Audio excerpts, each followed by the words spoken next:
ವಿದ್ಯಾರ್ಥಿಗಳ ಜೀವದ ಜೊತೆಗೆ ಸಾರಿಗೆ ಇಲಾಖೆ ಚೆಲ್ಲಾಟ. ಜೀವ ಹಾನಿ ಆಗುವ ಮುನ್ನ ಹೆಚ್ಚುವರಿ ಬಸ್ ಬಿಡಿ.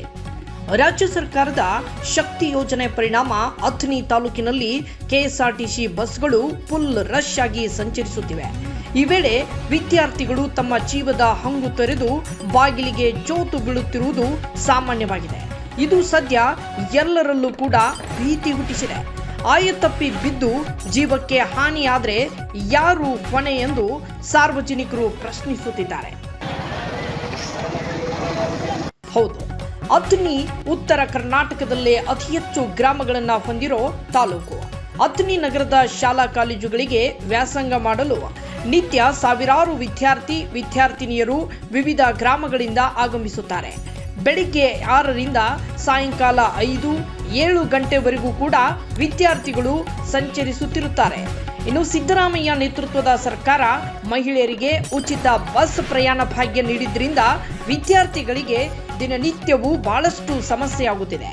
ಜೀವವನ್ನ ಕೈಯಲ್ಲಿ ಹಿಡಿದು ಬಸ್ನಲ್ಲಿ ಓಡಾಡುತ್ತಿದ್ದಾರೆ. ನಿಗದಿಪಡಿಸಿದ್ದಕ್ಕಿಂತ ಹೆಚ್ಚು ಪ್ರಯಾಣಿಕರನ್ನ ತುಂಬಿಕೊಂಡು ಸಾರಿಗೆ ಬಸ್ಗಳು ಓಡಾಡುತ್ತಿವೆ. ಇದನ್ನ ನೋಡಿದ್ರೆ ಲಾರಿಗಳಲ್ಲಿ ಕುರಿ ಹಿಂಡು ತುಂಬಿಕೊಂಡಂತೆ ಓಡಾಡುವಂತೆ ಭಾಸವಾಗ್ತಾ ಇದೆ. ಇದರಿಂದ ನಿಯಮ ಉಲ್ಲಂಘಿಸುತ್ತಿರೋದು ಸ್ಪಷ್ಟವಾಗಿ ಗೋಚರಿಸುತ್ತಿದೆ.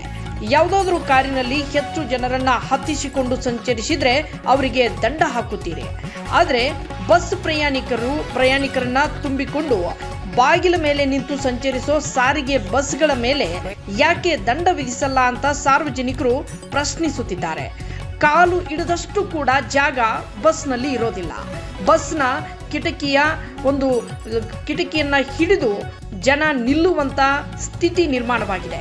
ಬಾಗಿಲಿಗೆ ಜೋತು ಬಿದ್ದಿರ್ತಾರೆ. ಇನ್ನು ಕಾಲೇಜಿಗೆ ಹೋದ ಮಗ ಅಥವಾ ಮಗಳು ಸುರಕ್ಷಿತವಾಗಿ ವಾಪಸ್ಸು ಮನೆಗೆ ಬಂದ್ರೆ ಸಾಕು ಅಂತ ಪಾಲಕರು ಯೋಚಿಸುತ್ತಾ ಮಕ್ಕಳು ಬರೋದನ್ನೇ ದಾರಿ ಕಾಯುವಂತ ಸ್ಥಿತಿ ಇದೆ. ಏನಾದ್ರೂ ಬಸ್ನಲ್ಲಿ ಪ್ರಯಾಣಿಸುವಾಗ ಬ್ಯಾಲೆನ್ಸ್ ತಪ್ಪಿ ಬಿದ್ರೆ ಮುಗಿದೇ ಹೋಯ್ತು, ಅವರ ಜೀವ ಗೋವಿಂದ. ಹೀಗೆ ಅನಾಹುತ ಸಂಭವಿಸಿ ಯಾರಾದ್ರೂ ಸಾವನ್ನಪ್ಪಿದ್ರೆ ಅದಕ್ಕೆ ಯಾರು ಹೊಣೆ?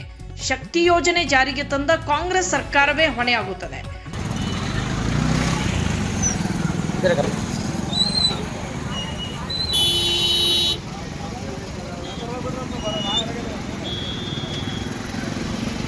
ಪ್ರತಿನಿತ್ಯ ರಾಜ್ಯದ ವಿವಿಧೆಡೆ ಇಂಥ ಘಟನೆಗಳು ಸಂಭವಿಸಿ ಬಹಳಷ್ಟು ಜನರು ವಿದ್ಯಾರ್ಥಿಗಳು ತಮ್ಮ ಪ್ರಾಣವನ್ನ ಕಳೆದುಕೊಳ್ಳುತ್ತಿದ್ದಾರೆ.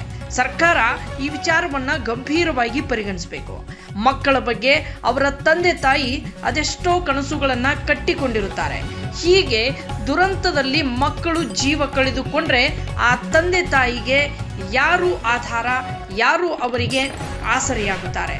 ಇದನ್ನ ಸರ್ಕಾರ ಗಂಭೀರವಾಗಿ ಪರಿಗಣಿಸಬೇಕು. ಈ ವರದಿಯಿಂದಲಾದರೂ ಎಚ್ಚೆತ್ತುಕೊಳ್ಳಬೇಕು.